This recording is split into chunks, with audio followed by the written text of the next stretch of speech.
A very good morning, everyone. I, Prachi Mishra, Assistant Professor of Law, on behalf of the Center of Cyber Law and Innovation, ICFI Law School, the ICFI University Dehradun, welcomes you all to the National Virtual Guest Lecture on Artificial Intelligence and Indian Legal System.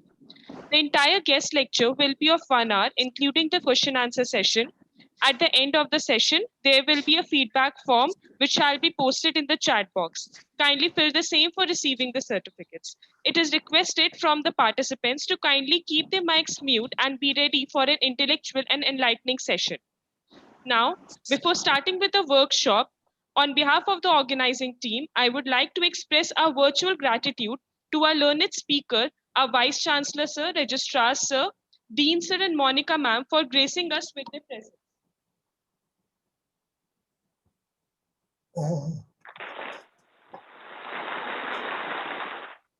Bhandari sir Ajay sir आपके लिए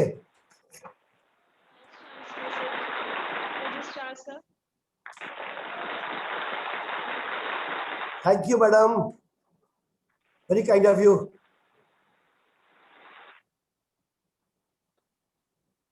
Thank you, Prachi. Thank you, everyone. Now, I would like to invite the Honorable Vice Chancellor, Sir, Professor Dr. Madhu Vinay, for the welcome address. Sir. Good morning to today's guest speaker, Professor M.K. Bhandari and Brigadier Rajiv Sethi, Registrar, and the expert in the law, Dr. Egil Kishore, Monica Carola, and faculty members and the today's participants. I think my appreciation to Prachi Mishra, who has taken the initiative and coordinate with the Professor M.K. Bhandari to have an excellent topic, that is artificial and Indian legal system. I think now this is a hot topic which everybody wants to talk about artificial intelligence in various areas. Again, with this, best of luck to the Prachi and the Center for Cyber Law and Innovation of ICFI Law School, who are conducting this workshop or the seminar or guest lecture, whichever it is there. Best of luck. And back to Prachi, please. Thank you so much, sir. Now, I would like to invite our Registrar, Sir, Brigadier Rajiv Sethi, to enlighten us with his immense knowledge and experience in the field of cyber warfare and artificial intelligence. Sir? Thank you, Prachi, and to all the esteemed guests present here, the Vice Chancellor and all the members of the faculty. I do not have much experience as far as the law aspects is concerned, but however, I was exposed to a certain amount of knowledge base that is required in the Western world as far as the changes that are taking place in the field of law and the judiciary because of use of artificial intelligence.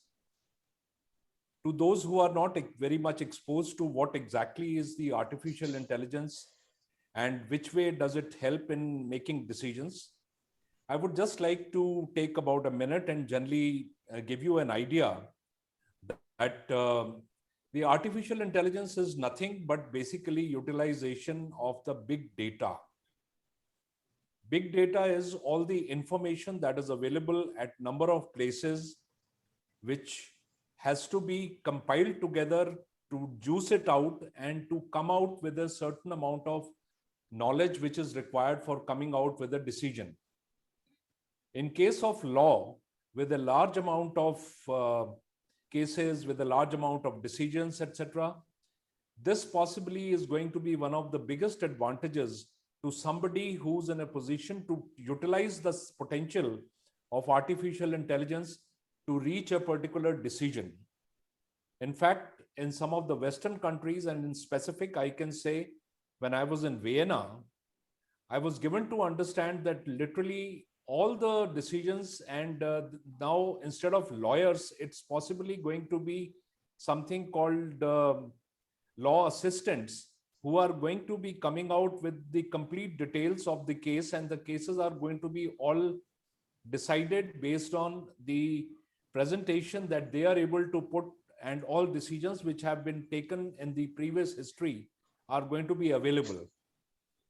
However, it's a very interesting topic and possibly of great amount of use to all of you who are in the law field, because this utilization of artificial intelligence is probably going to cut down a great amount of work, especially as it relates to, let us say, corporate law, or for that matter, any kind of decisions that have taken place over the last few years. The information can be gleaned and put together. Thank you very much. I'm sure that with Dr. Bhandari giving you a clear idea as to exactly how it is going to be utilized in the Indian context, you are all going to be of a major advantage. Back to you, Prachi. Thank you. Thank you so much, sir, for sharing your experience and enlightening us with your knowledge. Now, I would like to invite Professor Dr. Yugal Kishore for the welcome address. Thank you very much, Madam Prachi.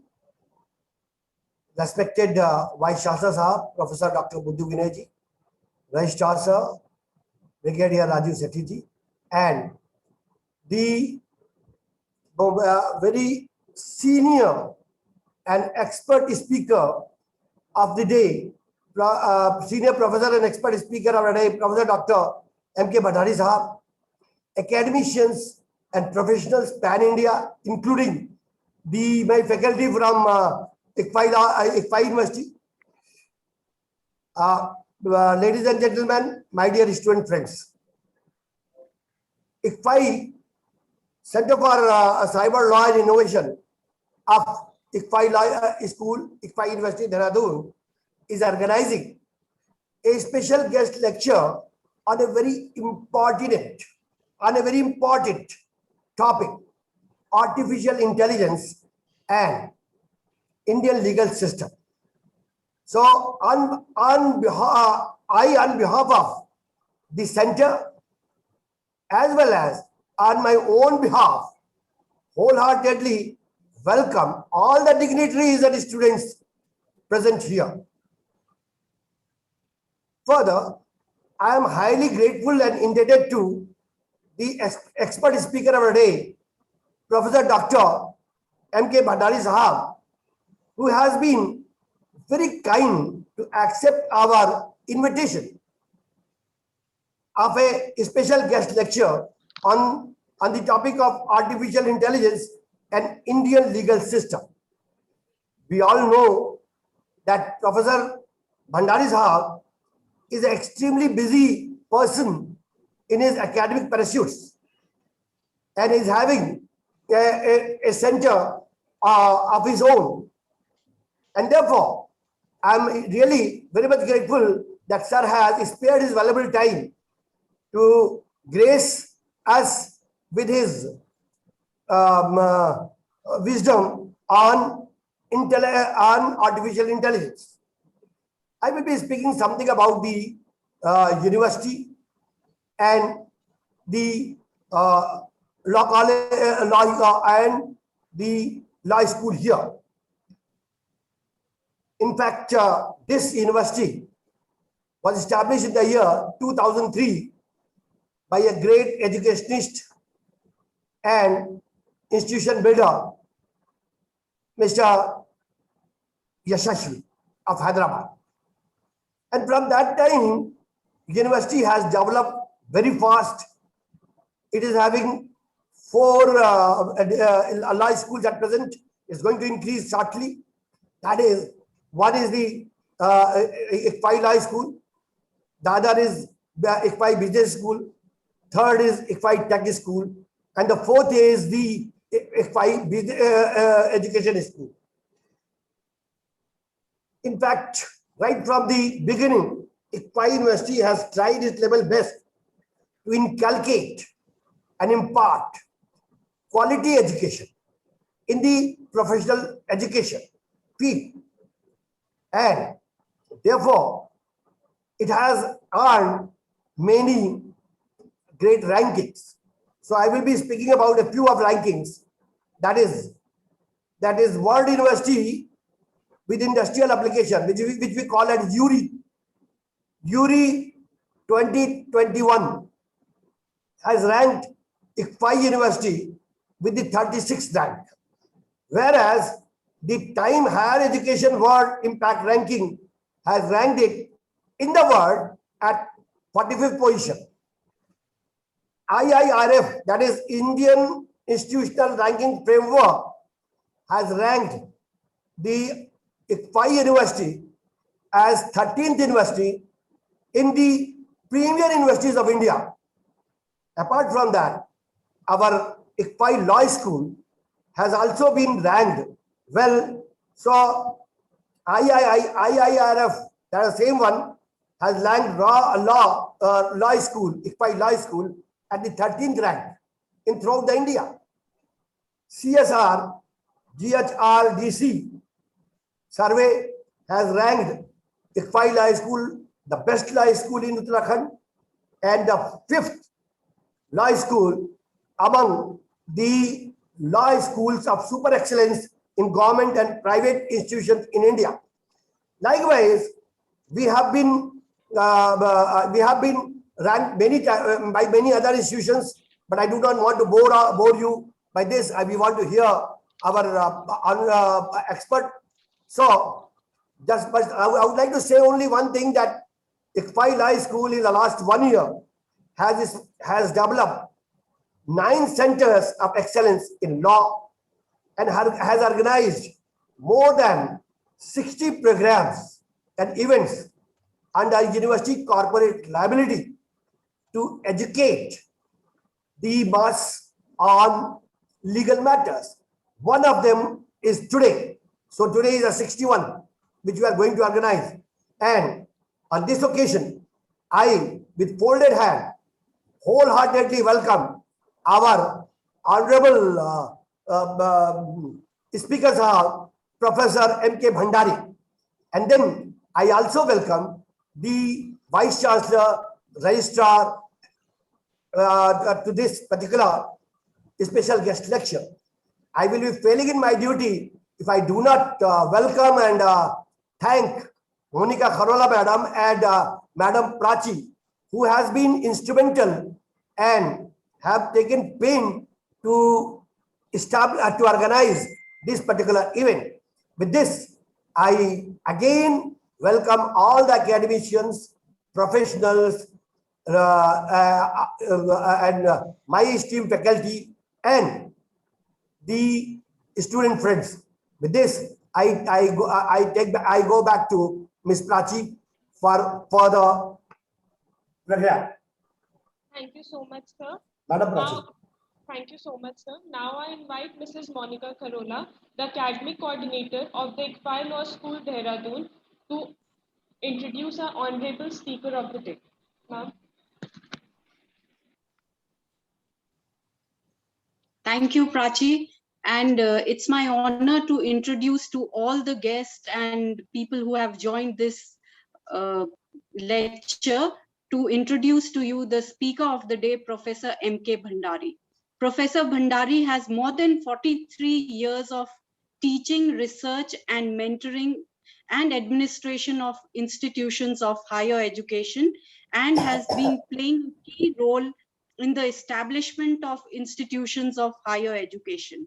Professor Bhandari has established India's pioneering educational startup, which is styled as Infinity Law Tech Educational Services, ILTES, on highly transformative technologies such as blockchain, artificial intelligence, fintech, and IoT, with focus on their interface with regulatory compliances. He has set up a world-class global academy, the ILTES Global Online Academy, also abbreviated as IOGA, for studies, research, training, and consultancy in the domain of technology and law. Sir is also a visiting faculty in various eminent. Ma'am. Monica, ma'am. Can you hear me? Yes, ma'am. Oh, sorry. And Professor Bhandari has been a visiting faculty of various eminent institutions such as NLU Assam, mentor on blockchain and cryptocurrencies. Sir has been the director, legal affairs and legal education at NMIMS Mumbai. He has also been the dean and director of Amity University Mumbai. He had been assistant professor as well as dean and director, Faculty of Law at JNV University, Jodhpur. Sir has done his PhD in law in the year 1991 from JNVU, Jodhpur. Professor Bhandari has made a great contribution in the field of law through his publications on topics such as legal aid, paralegal volunteers scheme in India, basic structure of the Indian Constitution, a critical reconsideration, emerging jurisprudence of intellectual property rights, etc., and has more than 80 research papers in international and national journals.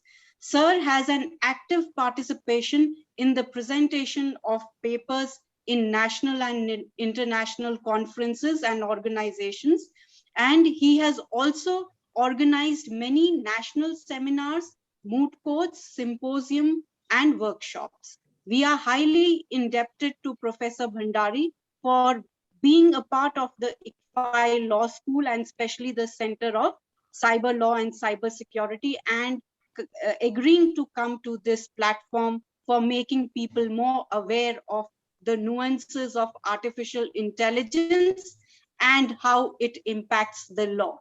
Thank you, sir. Over to you, Prachi. Thank you so much, ma'am. Now I invite our honorable speaker, Professor Dr. M.K. Bhandari, sir, to share his wisdom in the field of artificial intelligence. Sir. Namaskar. Good morning to Chancellor of the ICFI University, Dehradun, Mudhu Vinayji, Registrar Brigadier Rajiv Sethi, my esteemed friend and Dean of the School of Law, Professor Yugal Kishore, convener of the today's program, Prachi Mishra, academic coordinator Monica Karolaji, all distinguished participants and my friends. It is indeed an honor and pleasure to share with you today some of the thoughts on artificial intelligence and legal issues associated with reference to Indian legal system. Let me first thank Monica ji for very kind words to me. I am humbled, and I can only say that I consider myself as a lifelong learner. And in this process of learning, as a teacher, as a legal scholar, I deem it as my privilege and obligation to share with the society and especially with our young friends whatever we have accumulated in last 40-45 years. I'm also pleased to be associated with the ICFI University Dehradun, as we have a memorandum of understanding between ILTES and ICFI University School of Law, which was signed, I think, 3 months back. And we have been conducting series of programs on that platform. So it is again my duty and my privilege to participate in your programs. And whenever you invite me, I think it is my duty to participate in all such academic events. With these words, let us come to our today's topic, artificial intelligence and Indian legal system. Friends, let me share the screen with you.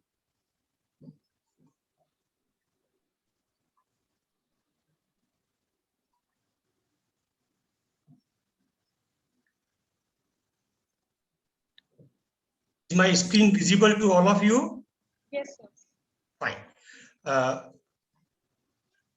Friends, we are living in the age of technology.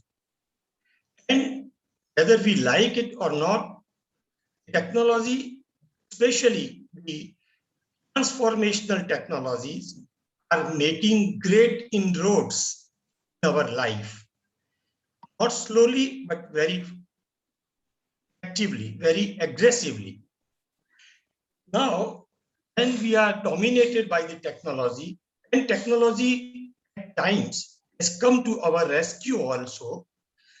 For example, in current COVID pandemic global crisis, it is this technology which has offered us the opportunity to continue with our educational learnings.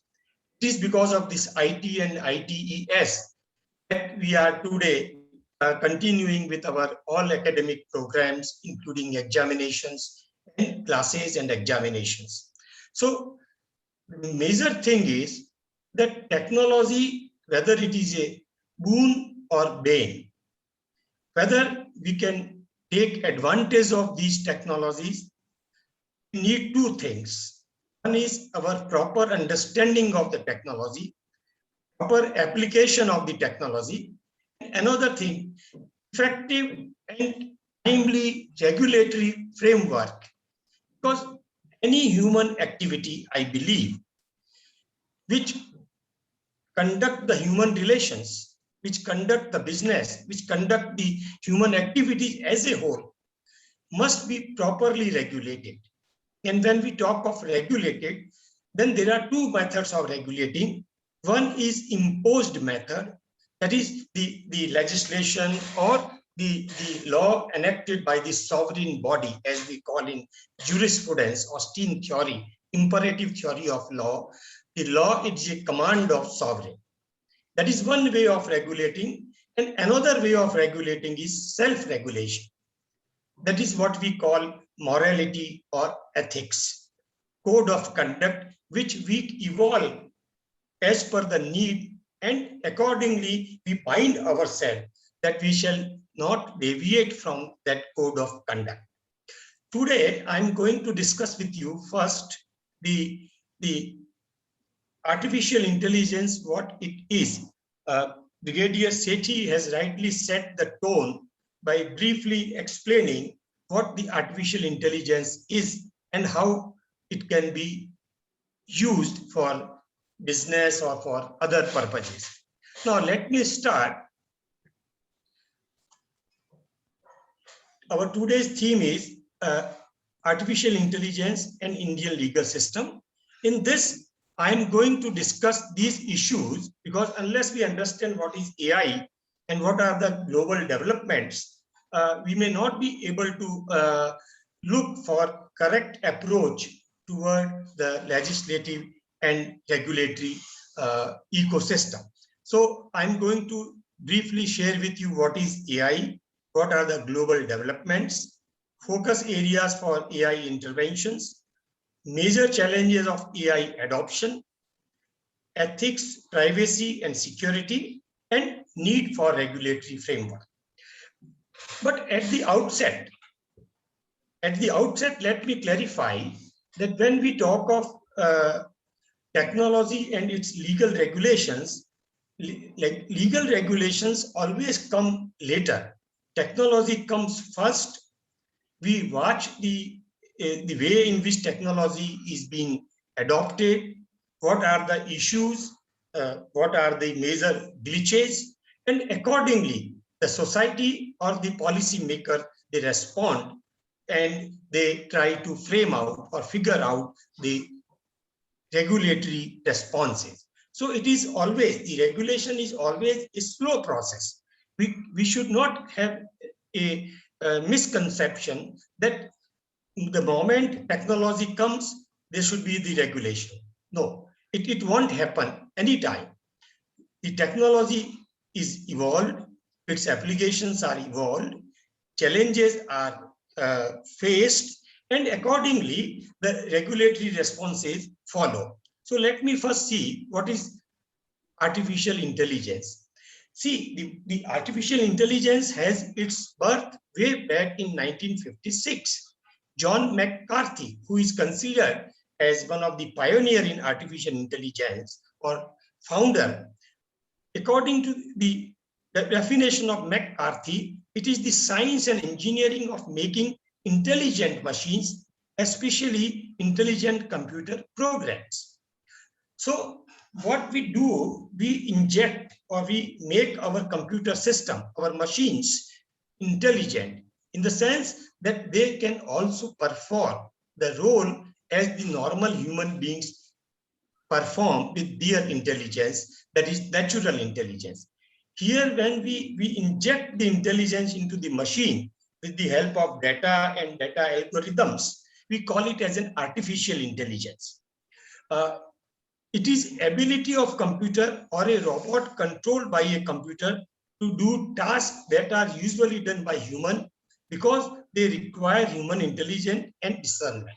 When we talk that human beings, they do their work, they use discerning practices. They act according to the situation.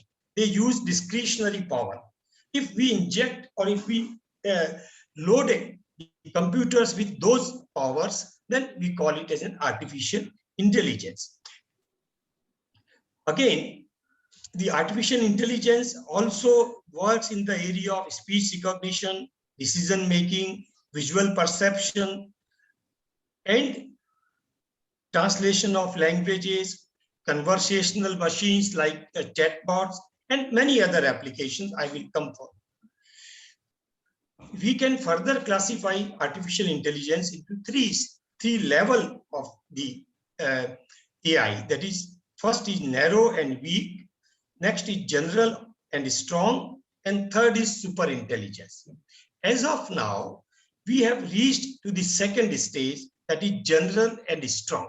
But the scientists, the computer scientists, are also working to develop the super intelligence. And I think that would be one of the most challenging phase of artificial intelligence, when the artificial intelligence tools will work faster than human beings and will practically work with better sense, with better discrimination. And we can see the glimpses of those super artificial intelligence in few of the fictional movies like Terminator, Passengers, iRobot, Interstellar, The Machine, Singularity, which was the recent one in 1920. In India also we had the movies like Robot 1, Robot 2, where the fictional theory and the power of the artificial intelligence in its highest sense has been depicted. So they are still at the fictional stage, but tomorrow they may be a natural reality. Now, if we quickly look into that, we find that artificial intelligence, these are some of the newspaper clips in just to show you that how artificial intelligence is being adopted and in different areas. And there are many, as I said, positive outcome, positive applications of the artificial intelligence products and services. Now, here you will find that the artificial intelligence can help in finding jobs. There is a controversial situation. Some feel that artificial intelligence machine will replace the human beings and it will take heavy toll of the jobs. But there are other studies also which reveal that the artificial intelligence will provide alternative jobs like data scientists, data experts, data management, data localization, and all these things. The artificial intelligence, we can see a reality when robots will fly our aircrafts. And the artificial intelligence has also been recognized at a global level. And recently, the 3 AI pioneers have been awarded what we call as Tech Nobel Prize. So these are some glimpses which I have just introducing you. Now, Russians have created a robot which will hire you. We have seen the robot like Sophia, issues regarding the in Saudi Arabia, the Sophia, robot like Sophia, they are contesting elections. They have been given the citizenships. These are the legal issues which we will discuss. So through these clippings, I'm just trying to showcase the power of AI, which is being developed in time, which is being promoted and which is being witnessed. Now, if we go to the global development, we find that according to Gigabit magazine, there are 7 stages that will create smarter world with the AI. One is rule-based system. Rule-based system means that everything will be put into algorithms.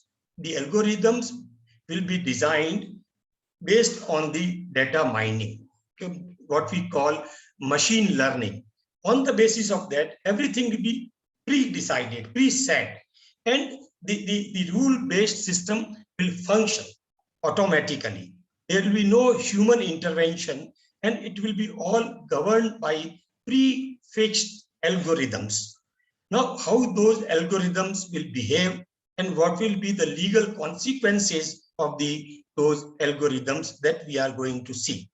Now, context awareness and retention. Algorithms that build up a body of information that is used and updated by machines, for example, chatbots and robot advisors. Now we see every institution, they are replacing the human beings with chatbots. Even if you go on internet banking, or for that matter, any service, you will find chatbots who will respond to your queries, and you can easily interact with them, you converse with them. So these are the new developments. Domain specific expertise.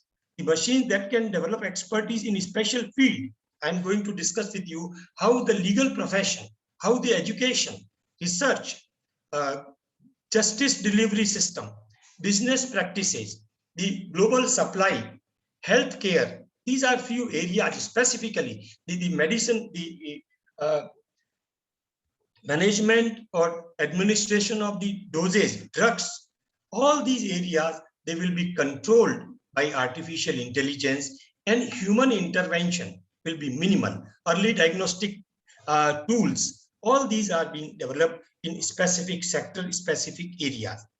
Reasoning machines, the algorithms have a theory of mind, some ability to attribute mental stages to them, and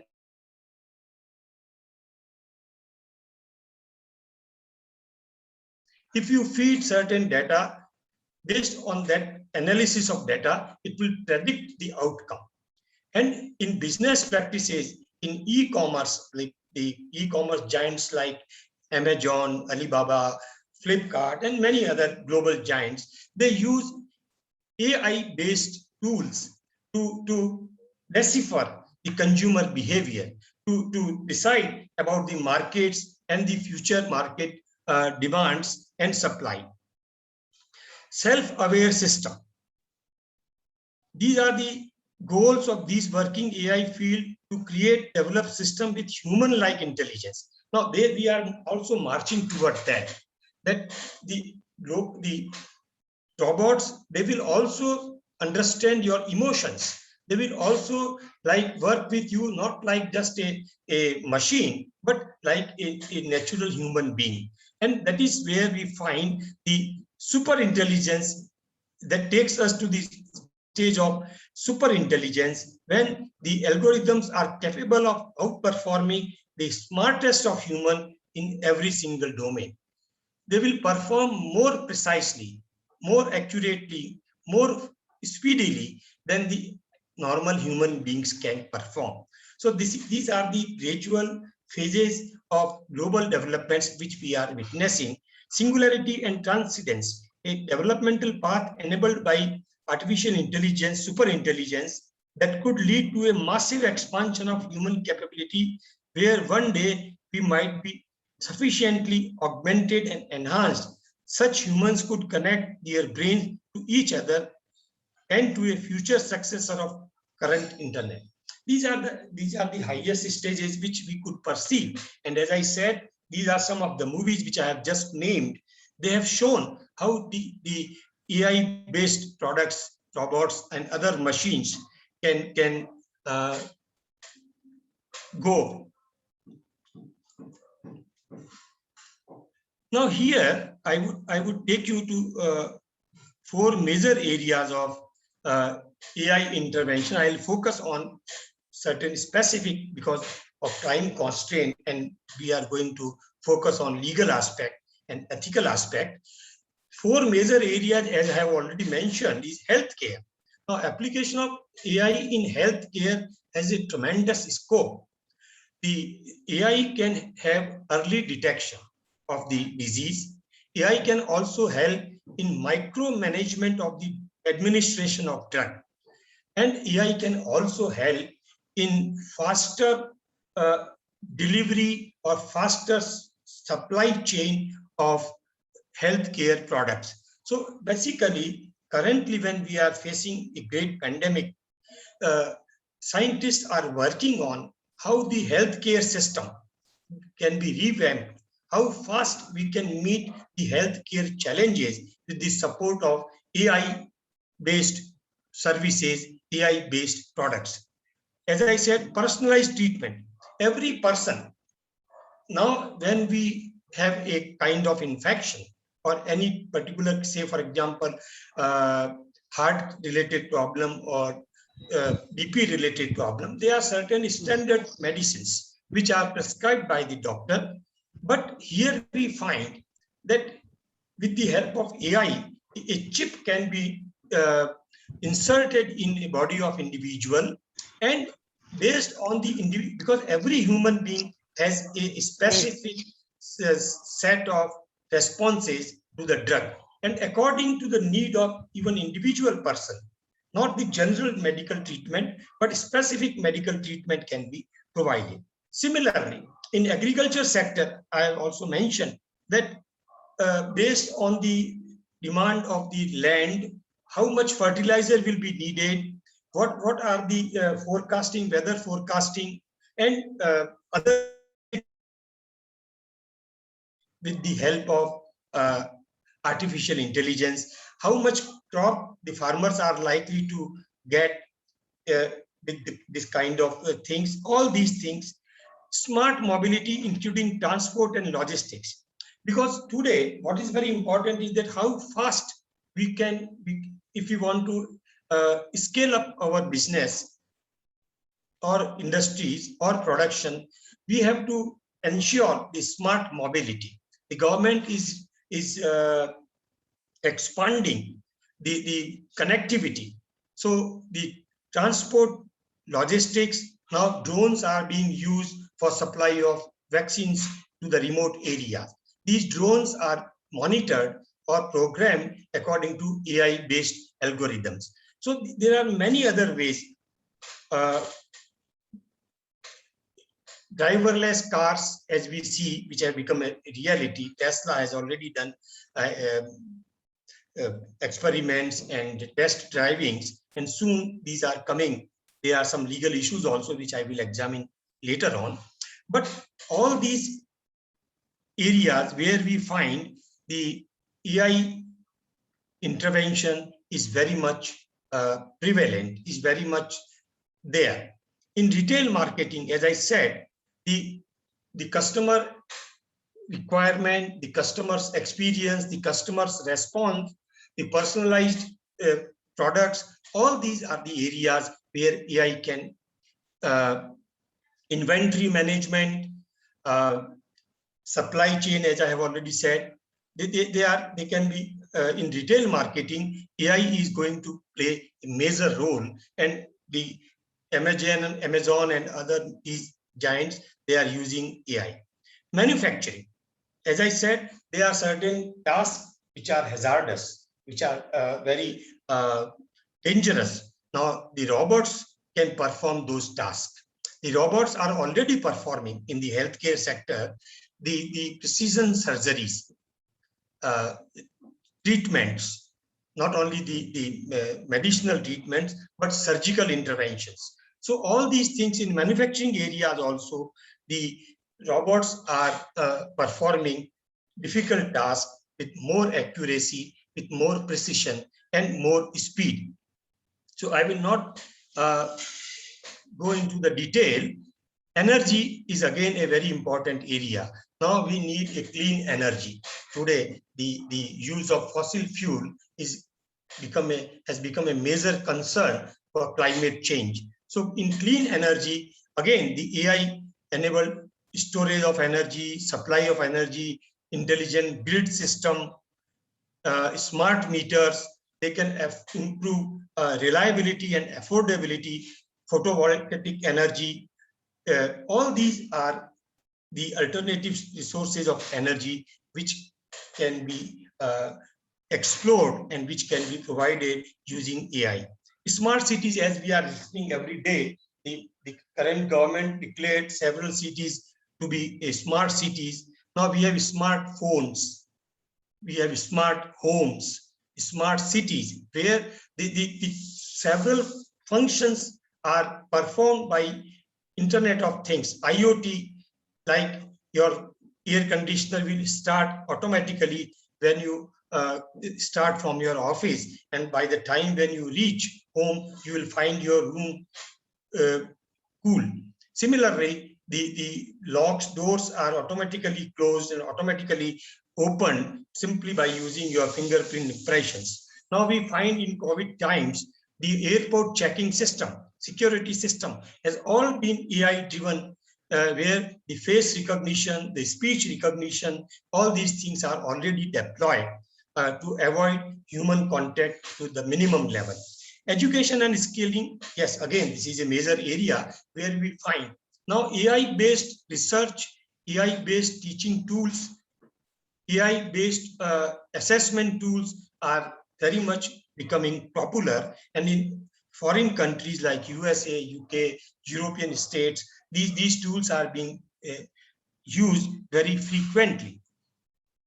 But having said these things, there are major challenges that we have to understand.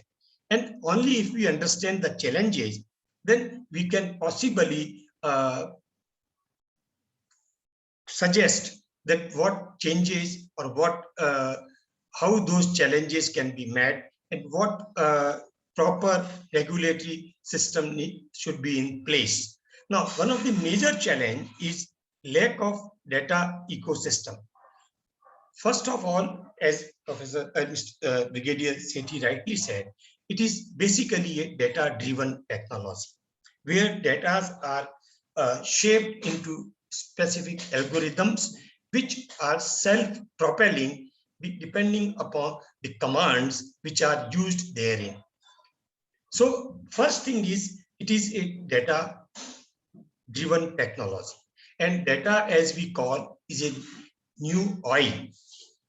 The companies who have a highest quantum of data in their respective field, that is their asset. So first thing is that how to collect the data and create a data ecosystem, because that is the basic, you can say, raw material for AI. Second thing is that if you have a data, then you must how to arrange that data in algorithms. So we need core research in fundamental technology. Today we find that experts in the domain of these technologies, as I have been talking about blockchain technology, fintech technology, and AI, we find that the expert, those who can properly collect and arrange the data or write the algorithms, is also there. We need such experts, and we need core research in these fundamental technology. Inadequate availability of AI experts and skilled persons, that is where we say that if the AI will take some jobs out of market, it will provide large number of alternative jobs, because when we are living in the age of technology, we have to constantly update ourselves. That is why we started this ILTES, and we thought that now this brick and mortar kind of education, which we have been running for ages, may not be that helpful. That is useful, I won't say, The basic principles, the basic subjects of core subjects of law are always important. But as we are evolving, we have to provide, we have to update our knowledge and our skill set. So we will have another type of job. The job profile, the job natures will change from one set to the another set. And that is a challenge that we must update ourselves. We are also conducting our courses, short-term basic courses and advanced courses with the support of international and Indian expert faculties. High resource cost and low awareness for adopting AI. Still we find, say for example, I was studying in India, only one legal firm, Cyril Amarchand Mangaldas, is the company which is using AI-enabled tools for imparting legal advice, legal counseling, or for writing legal documents. There are so many law firms, but very few. So far, I have come across only one firm, Cyril Amarchand Mangaldas, which is using AI tools. So not only in India, but globally, and especially in India, our understanding, our adoption of AI services is very low. And because our understanding of technology and our, I would say, certain prejudices, if I can say, or certain amount of ignorance, certain amount of biases, preconceived notions are there. And that is what we have been talking also when we are talking of blockchain technology and the cryptocurrencies. Therefore, we have to calibrate or recalibrate our understanding. Niti Aayog has come out with a status paper on artificial intelligence, and that is trying to focus how AI is going to change the landscape in every field. Unclear privacy, security, and ethical regulations. Unattractive intellectual property regime to incentivize research and adoption of AI.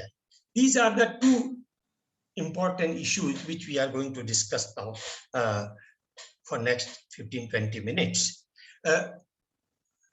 When we are talking of the data storage, data collection, data management, simultaneously the major challenge is of maintaining the privacy of the data, the privacy of the individual. That is sacrosanct. All over the world, the countries and the citizens are very much concerned about this privacy. Today, as we are exposed to social media platforms or other technologies, more and more we are susceptible to the breach of privacy, and that results into cyber frauds and other kinds of offenses.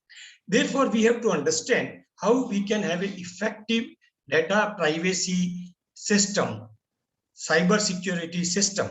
We have already conducted programs with this your cyber security cell on how to strengthen the cyber security, which is very essential. All these technologies like AI and blockchain and fintech and machine learning, major challenges of cyber security are simultaneously coming, and we have to strengthen, we have to embolden our cyber security system. So security, ethical regulations, because we are living in a global competitive world. Therefore, we have to ensure that we conduct our practices, our businesses fairly, ethically, transparently, and taking care of the interest of the consumers. So these are some challenges which we have to address, and how we can do that through law or through ethical code of conduct, that I'm going to discuss in next few minutes.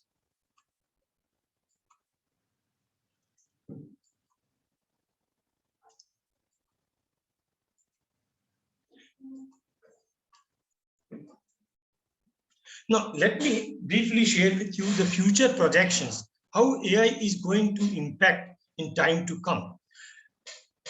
Between 70 and 90 of all initial customer interactions are likely to be conducted or managed by AI. Now, we will find that almost up to 90% of customer interaction are going to be conducted through chatbots, through AI-based conversational technologies. All because it is found that they serve the purpose, they are cheaper, and they are unbiased, and they respond in a proper way. Product development in the range of sectors from fashion items, consumer goods, manufacturing equipments could increasingly be undertaken and tested by AI. Even AI can test your products. Individuals will be able to define and design the personalized products. Today in fashion industry, where there is a high degree of competition, everybody wants to show something different, something unique, and those who can afford financially, they want a different type of specific product only for their taste, and this can be done by using AI tools. Banking services, travel services, insurance, finance, all these are going to, the AI is going to create a personalized, customized services in all these sectors. The technology is likely to deploy across all governmental agencies and legal systems. The most complex case require a human judge and full court proceeding. Now, even in shortly, I will tell you how the AI can manage the court management system, the dockets of the case, how it can bifurcate or classify the petty cases to the serious cases, and reducing the burden of the courts, and giving decisions in non-serious or cases of lesser importance or lesser degree. Autonomous vehicles, as we are seeing, is becoming a reality. Now, intelligent assistant could now be managing large part of our lives. We will have the chatbots like intelligent assistant who will manage our affairs, who will manage our offices and other things. So these are things which are happening, and in time, next 5 years, 4 years horizon, the scope will increase. Now, I will not go detail because we have to. Crypto tokens, the blockchain technology, they are going to be run by global exchanges with the help of AI. Decentralized autonomous organizations like business, they are going to affect. Scientific breakthrough could enable us to develop artificial animals and ecosystem intelligence. Now, with the help of 3D printings, now the organs, the specific category of parts of the body, they are being developed. And already we have seen in the genome engineering or in the biotechnology field, the cloning process of animal has become a reality. The cloning of human being has been prohibited because of the ethical and legal considerations. So all these technologies will be run through AI-enabled services. Now, in this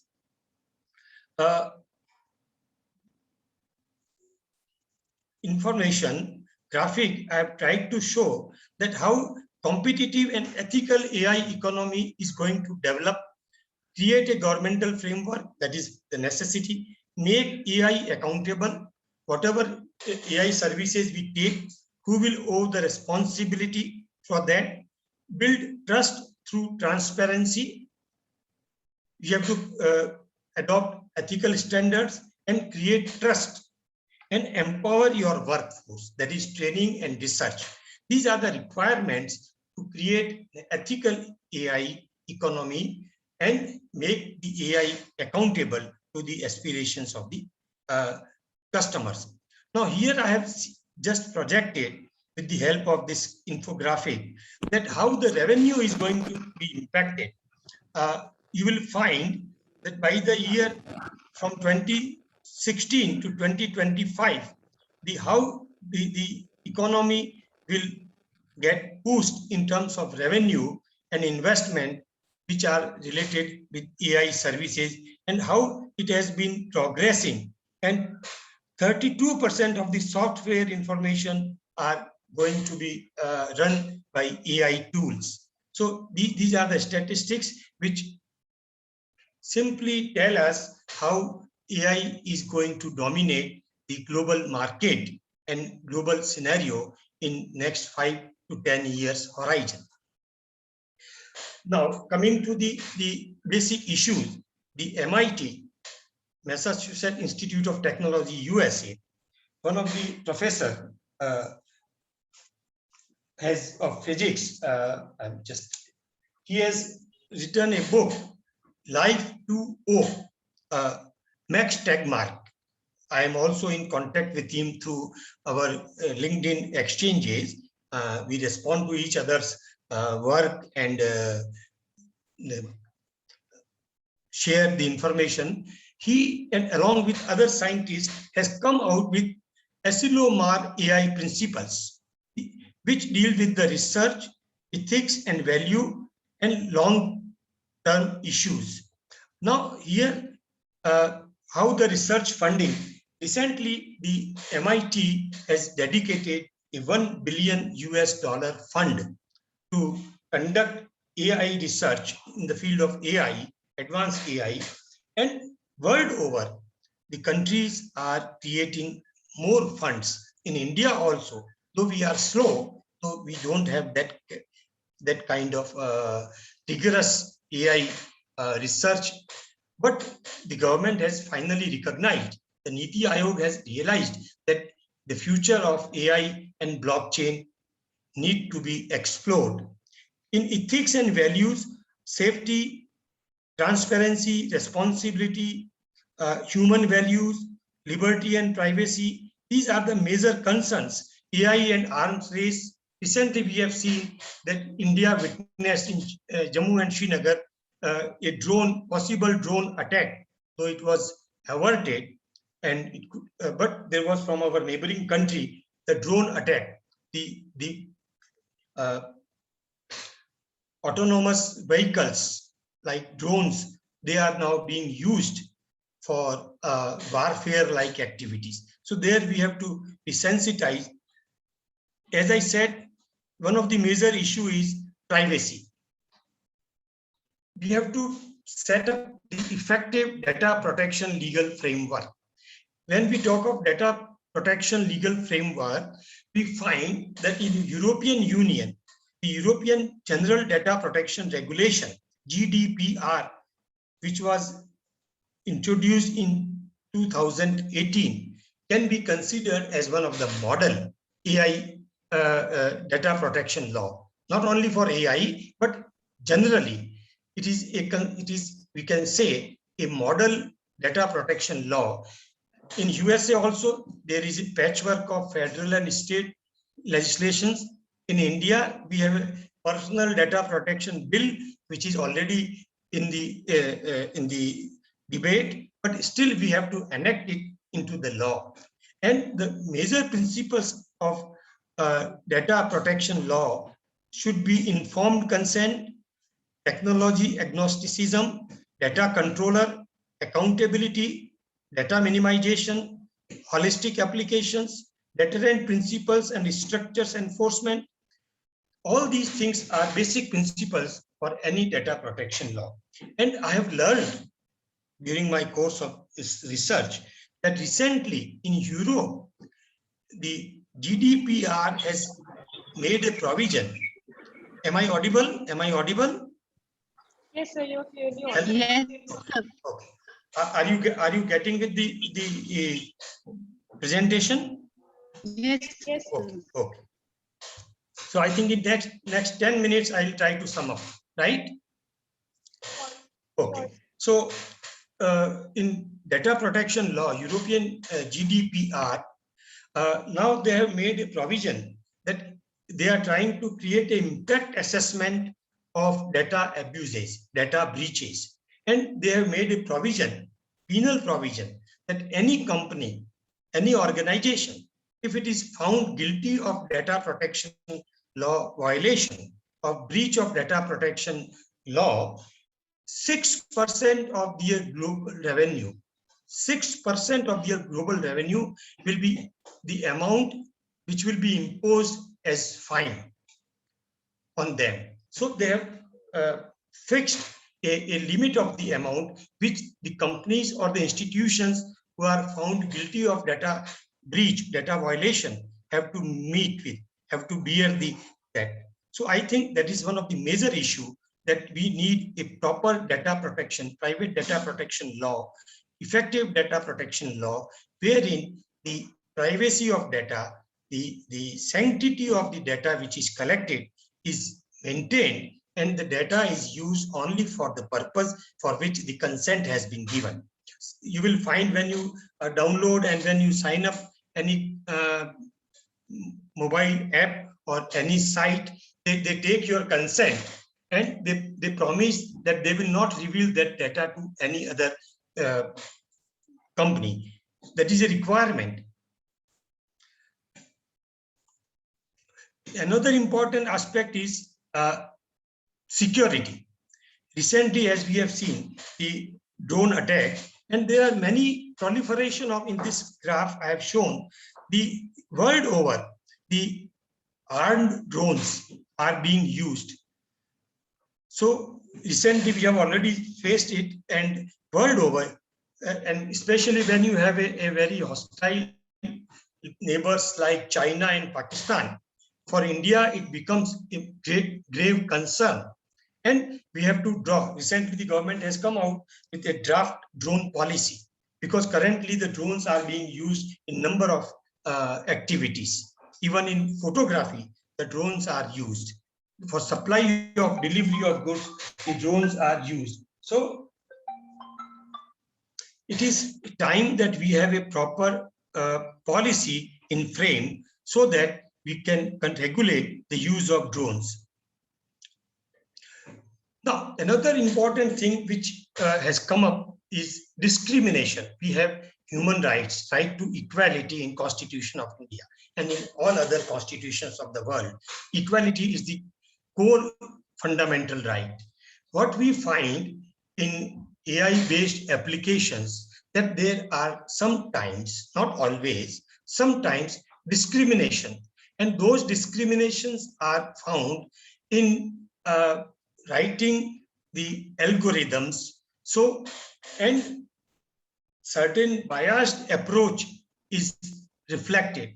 Recently, in an investigation in UK, a bank, and USA also, a bank was found to deny the black people as a racist approach, because they were shown that their credit score is low, and therefore they are not entitled for loans and other banking facilities. Later on, it was found that this application, this biased approach, was deliberately created using AI related algorithms, and a false data was created. So what we need is fairness, unbiased approach, transparency. There is a system which is known as black box. Black box means, as we have black box in the aircraft, where all the data, all the record of flight is stored. Here, black box is an AI system whose inputs and operations are not visible to user or to another interested party. So what is there in the black box of the AI tool is not easily trackable. So that technology prevents transparency. No discrimination on the basis of gender or ethnicity, discrimination which deprive marginalized classes, as I said you in the recent example. In Council of Europe, they have created a defender of right movement. The rights of the people must be defended, and they are running online courses for such awareness. So basically, the theme is that law should prohibit all types of discrimination which may be inflicted using AI-based products and services. Another broadly area is human rights and AI. human dignity, equal opportunities, freedom, right to privacy, which I have already mentioned, these are the basic human right concern, and they must be properly adhered to, and they must be properly addressed. Legal issues, we find human rights, as I mentioned, how we can protect human rights, how algorithms can be neutral, or they should not be discriminatory. In contractual matters, how the liability will be fixed. It should be, the liability should be properly predictable.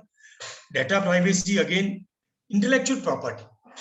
There is a debate going on, and recently there was a case in the European Union whether AI-related inventions, generally our IP laws like patent or copyright or trademarks act, they grant IP rights to natural human beings, whether it is individual or whether it is an institution represented by individuals.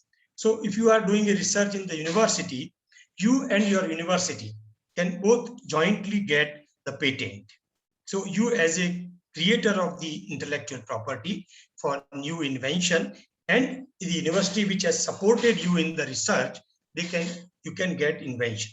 Now, whether the AI related inventions, the inventions which are created by machine, not by individual, can they be given intellectual property rights? This is the debate. There is one set school of thought that yes, for the promotion of AI, they should be given the IP rights, and other school of thought that would be an end of basic philosophical jurisprudential concept of IP, and machine cannot be given the right. It is the people, the person behind the machine, who is a creator, who is an innovator, he should get the right. Now, as I said, coming to the court management, how we can revamp our legal system.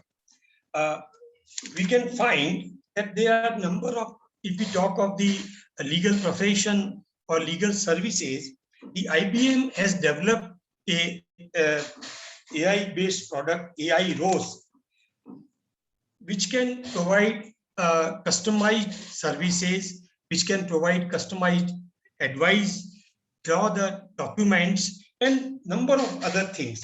There are other also products which are AI-driven products, and they are also like eBrevia, Kira System, Leverton. These are the softwares run on AI, which can provide legal services much cheaper, much faster than the lawyers. So with the advent of AI, the legal profession and legal services are going to change drastically.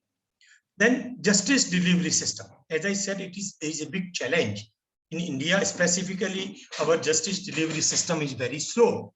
There is a huge pendency of cases, but recently we have seen during pandemic, the courts also have synchronized their justice delivery system with online tools and technology. Now, also the courts must adopt AI-based practices, wherein the preparing of the cause list, listing of the cases, maintenance of dockets, documents, storage of documents, classification of the cases into different categories. All these things, all these tasks can be done by using AI services. Similarly, court management and legal research, legal services, legal education. Now, there are many number of tools which give us the fast services of, just a minute, yeah? Hello, just a minute. Can you please call me after 15 minutes? I'm in meeting, right? Okay. So, in legal education, recently, one young scientist from IIT Mumbai has developed a AI-based tool, software, where the students' performance in the class can be monitored, and the improvement related lessons can also be given by computer, where the student has faltered, how he can improve his performance. So in legal education, or for that matter in education as a whole, the AI based tools and services can be of immense use. Now, when we come to the law, there is a global firm, Cognilytica is a global firm which has conducted a pioneering research study wherein in different areas like facial recognition, data privacy, autonomous vehicles, conversational AI, autonomous vehicles, and ethics, decision making, malicious AI, and general AI. These are the various categories of AI where we find largely, you will find the blue color graph means largely there is no regulation. Still, we have a regulatory vacuum, a great regulatory vacuum. In some cases, we are at discussion stage. In few cases, there are prohibitive laws, especially in data privacy, as I have mentioned, that if you breach the data privacy, the person or the institution is liable to be punished. So then regulatory guidances, there are certain guidances, certain norms, or what we call regulatory sandbox, which are there. But still, if we take an overall picture, we find that there is a need for legal response. So when we talk of not only Indian legal system, but global legal system as a whole, we need, there is a regulatory vacuum and we need a regulatory framework. Recently in 2019, 2 years back, one senator in US Congress moved a bill known as Algorithmic Accountability Act. Although the bill has not yet been passed, and it is likely to resurface in 2021, wherein the impact assessment of AI services and consequential checks and balances are going to be developed. So what we can say at the end of this discussion is that in the area of AI, though application, adoption, services are increasing, but there is a regulatory vacuum, there is a regulatory deficiency, and it is a high time now that we are using advanced versions of the AI. We must also come out with a regulatory framework which can be around data privacy, around human right protection, around consumer interest, how consumer interest can be there, what will be the responsibility, another one major area, who will be responsible for accident or for any liability which arises out of AI applications, whether the creator of AI tools or operator of AI tools, who will be responsible. So indemnity, responsibility, human rights, no discrimination, data privacy, all these are the areas. Admissibility, what will be the admissibility of the documents which are provided through AI tools? So these are the, as we have in IT Act, made e-commerce and e-governance legally valid. So it is because of IT Act, now e-evidence, e-court hearings, online court hearings, e-copies of the documents, certified copies of the documents, they all are admissible. But now we have a blockchain law, we have a blockchain technology, we have a AI technology. So how the documents or the testimonials which are running on these platforms will be admissible under law in the court or by the institutions, these we have to clarify. And again, at the same time, I would conclude by saying that AI is not just a country-specific technology. Now, all these internet related or blockchain or AI, they are transnational technology. We cannot create compartmentalized legal framework. We have to integrate our approaches with the global practices. Recently, I was studying a very important article I have mentioned in my resources by Mr. Andrew Bird in Harvard Business Review. And he has very rightly said that these new AI regulations, that we need a minimum common global approach. So we cannot say that the AI is going to, the Indian legal system is going to affect, or we can have a law which is confined to India, but we have to have a transnational approach, a global approach in creating minimum standards. And this view has been fortified by UNESCO. UNESCO Director General Audrey Azoulay has rightly said, it is, I quote, it is our responsibility to lead a universal and enlightened debate in order to enter this new era with our eyes wide open, without sacrificing our values, and to make it possible to establish a common global foundation of ethical principles. I repeat, a common global foundation of ethical principles. An international regulatory instrument is essential for the responsible development of AI, a task that UNESCO is in the process of undertaking. So UNESCO has taken this initiative that how we can integrate, how we can bring all the different countries together and create a minimum standard, as in WTO we have done it for international trade, minimum standards. For IPR, we have already done it through TRIPS. Similarly, for international travel, we have a global international travel, IATA. Similarly, for AI and also for blockchain, I used to say, for cryptocurrencies, these are the technologies where we need to have a global regulatory framework, and later on, we can develop on those minimum standard platform, minimum standard common initiative, country-specific law. As we have our Indian Patent Act, which is in sync with the TRIPS mandate.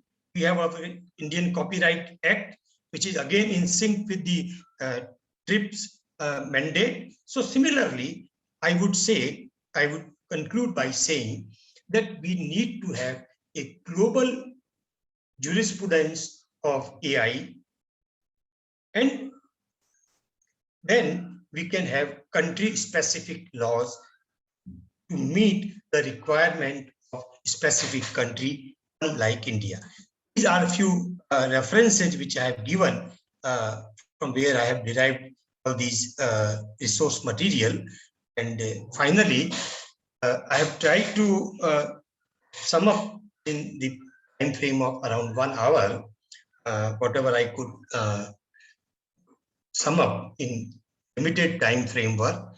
I may also say that we are conducting basic courses in blockchain technology and cryptocurrencies, blockchain and AI, fintech, financial technology, machine learning, IoT, digital assets. These are the areas where ILTES and IOGA are conducting. Currently, we are doing it online mode, but once the campuses are open, we can also go to campus and offer courses in physical mode also. As of now, we are also offering trainings and internships to the students or the faculties, and with the support of universities like ICFI, NLU Assam, Bhubaneswar. We are also offering the faculty development programs. So if any one of you is willing to take benefit of those programs, you are most welcome. I have already shared my mail ID and contact number. So you can contact me or you can write me, and we can offer you that services. With these words, I once again thank all the participants, and especially the ICFI Law School, my friend, Professor Yugal Kishore, for giving me this opportunity to share some of my thoughts on the subject today. Now, if time permits, I'm open to question answers or comments. Uh, Thank you very yes, sir. much. Thank you. Thank you so much, sir. Thank you, sir, for such an enlightening session. We indeed have learned a lot about artificial intelligence through this session. Thank you, sir, for such a simplified session on artificial intelligence. So now, with your permission, can we move it towards the question and answer Sure, session? We sure. have received I a would lot of questions. love to have it. Okay, thank you, sir. So the first question is from one of the participants who asks, how do we begin to embrace rather than fear from artificial intelligence role in legal profession? How can we? Embrace rather than fear from artificial intelligence role in legal profession. No, we should not fear. There is no need for fear. We should understand, first of all, that in a specific chosen area, which tools, softwares can help us.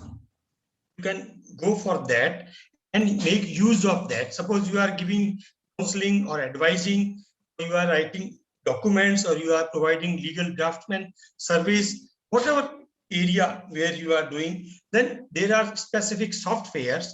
You can download them and you can make use of them.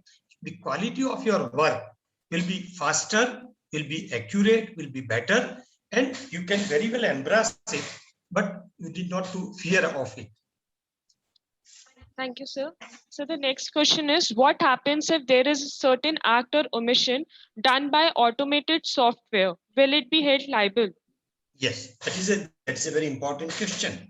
And that is what I mentioned, the accountability, the liability for the wrong. See, as of now in law of tort or in law of indemnity, naturally, a person who is doing the services, he is using the technology, but ultimate responsibility is of the person who is giving the services. Suppose a lawyer has given the advice, or a company has given certain product, and there are certain defects, and those defects may be because of the faulty software, or maybe because of the improper use of software.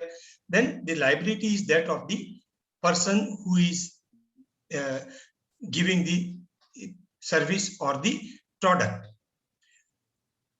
Thank you, sir. But now, yes, but the matter does not end here. So the person can take a defense. It is because of the faulty software. I got this information and I passed it on to you. First of all, one should have a due diligence. You cannot totally remain dependent on machine. Maybe the mistake in our operation of machine, or in the machine itself, or in the program itself. Then you in turn make the person who has, or the company who has provided you the software, as responsible. Having said this, there is a need for emerging new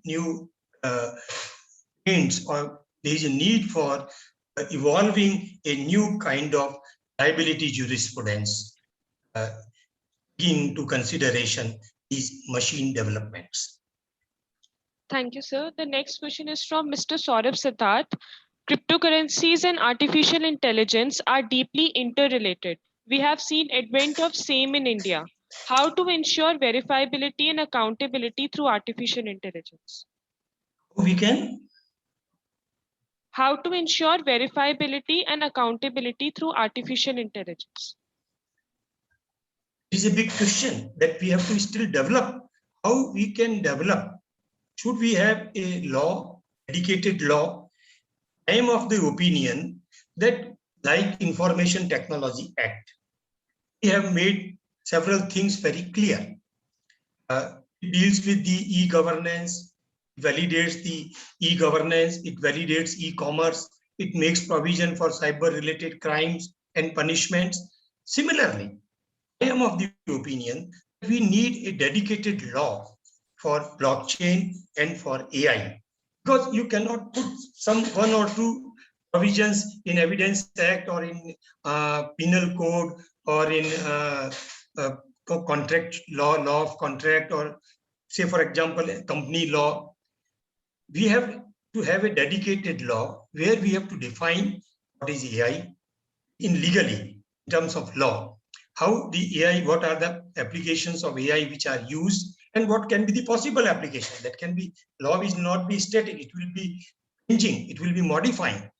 And then how the law will take into account, how the law will respond, what will be the legal provisions for AI-based responsibility, AI-based inventions, AI-based services, AI-based products. How, for example, in Algorithm Accountability Act, which I mentioned in US, they have made it liable. The person who is creating, the company who is creating algorithm, if it is discriminatory, that company will be liable. So that company has to ensure that there is no faulty data feeding, there is no manipulative data feeding, there is a proper safeguards for data storage, data management, data transmission. So all these things we also need a comprehensive law. Thank you, sir. The next question is from Mr. Ved Kumar. All cryptocurrencies decentralized. Then how can the legal system have control over the fluctuations in monetization? How can they be capped? Yes, this is a very important question and a very challenging one. Now we are in process of creating regulations. Already a bill is circulating. I have put my mail ID and mobile number again in the chat box. Please see, it is profmkb.law@gmail.com, and mobile number is 916-77-24112. I repeat, 916-77-24112. So those who are interested or to connect with us, I have also mentioned that the membership of the IOGA, Professor Yugal Kishore is also member, Prachi is our member, is once again we have opened it for a limited time. So we can offer some membership. Those who are interested can also contact us. Okay, coming to the cryptocurrency question. Yes, yesterday, day before yesterday, I was speaking in NLIU Bhopal on cryptocurrency regulations. Question is that cryptocurrencies, for that matter, blockchain, decentralized ledger of records. So when it is decentralized, there is no central authority. And now even we don't need internet to operate blockchain. There are specific blockchain satellites which are not run by internet, and the internet protocols are not applicable to them. So in those scenarios, how we can control? The answer is yes, it is very difficult to control through legal mechanism, because unless the activities within the reach of the regulators or can be tracked, how we can control it. Nevertheless, some provisions like mandatory requirement of KYC, exchanges through which cryptocurrencies are traded, cryptocurrency can be traded by individually through wallets, crypto wallets world over, but generally they are not safe or they are dangerous. So it is always advisable to go for crypto recognized official crypto exchanges. And crypto exchanges, they should be held liable because they have their accounts open in the bank and they can be monitored and they can be asked to furnish all the information of transactions like stock exchanges. So crypto exchanges can be monitored, but individual transactions is very difficult to monitor. Therefore, I used to say that law alone will not serve the purpose, because law has its own limitations. There are laws which are, we have plethora of laws, but many of them are frequently violated. That is there, that is always, that will always be there. So at the same time, we also need code of conduct. ethical principles. It should be agreed voluntarily, voluntary principles. Simultaneously, side by side, along with legal principles, there should be some ethical principles, and companies or the groups should adhere those principles. They will not use cryptocurrencies for criminal purposes, for money laundering. And the legal regulations like requirement of KYC for your customer and other requirements of reporting should be framed. So together, law and code of conduct, together we can create some degree of control. Totally think of that, we will totally eliminate offense or crime. I think it is an ideal state, the utopia. As long as humanity is there, new and new technologies are developing, tendent or the abuses of technologies associated with that technology are already there. We have internet, we have a dark net. Illegal transactions are there. We have social media platform, and we have all kinds of abuses of social media platform. So they will go together. How effectively we can minimize it, we can check it, that needs to be done. And that is a challenge in case of a cryptocurrency related regulation. Thank you, sir. So our next question is from Mr. Dipendra Pathak. RBI is going to legalize digital currency in India. Is India really ready to accept digital currency given the lack of awareness and strong cyber security laws? See, there is perhaps a misunderstanding, I would say, in the minds of the people. Most of the people, digital currencies are not cryptocurrencies. Digital currency is nothing but the digital version of fiat currency. You can have a currency note. When we do online transactions, we simply transfer money using online transactions. Don't give physical money to another person. So in digital currency is a digital version of fiat currency. The government recently, the RBI deputy governor has declared that we are going to launch digital currency as a pilot project. America has done it, China has done it, UAE has done it. Some countries are at the final stage.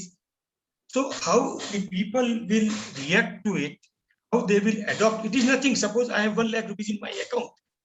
That 1 lakh rupees can be converted into digital token, digital money. And it is controlled by the RBI.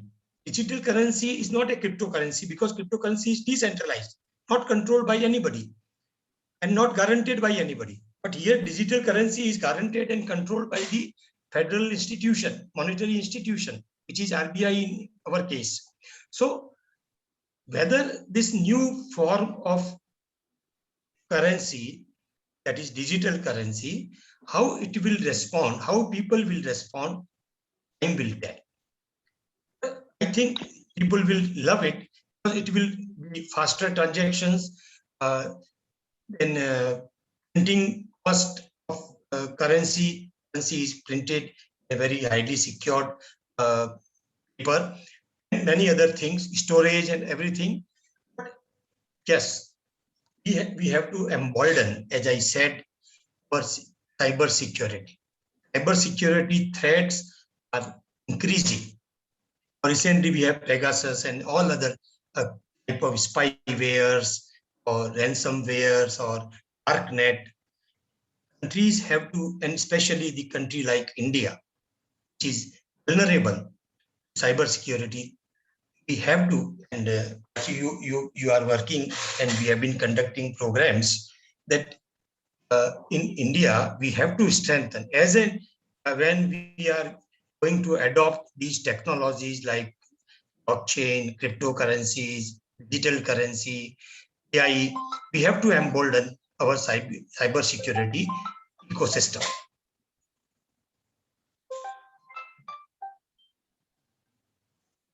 Yes. So although we have exceeded the time, but we still have 4 to 5 questions. So should I ask them to mail you or will you be referring it here?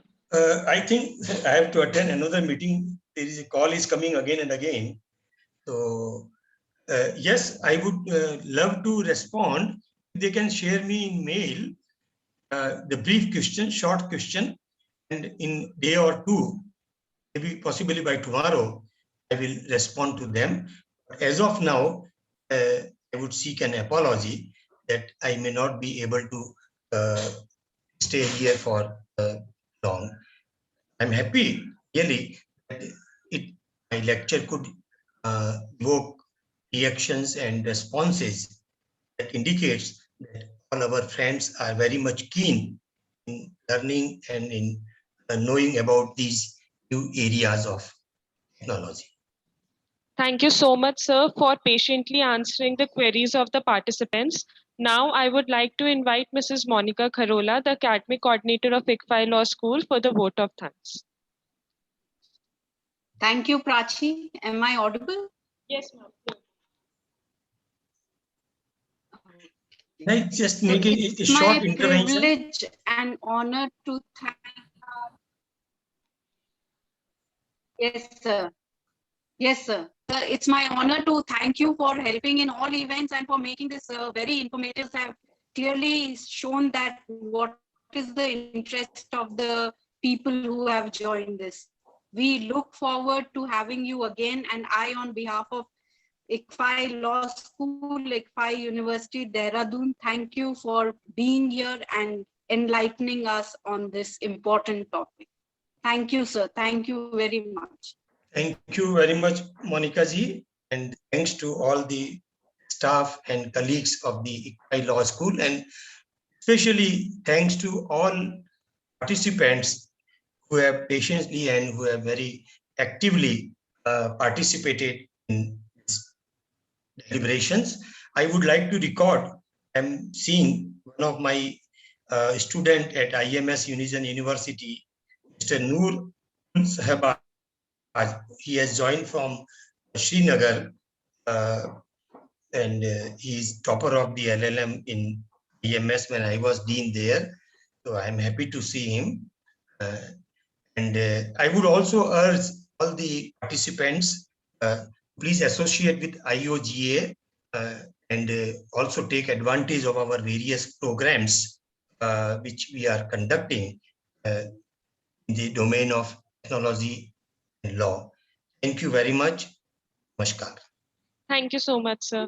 Ma'am, sir, with your permission, can I close the meeting now? Thank you. Oh, please do.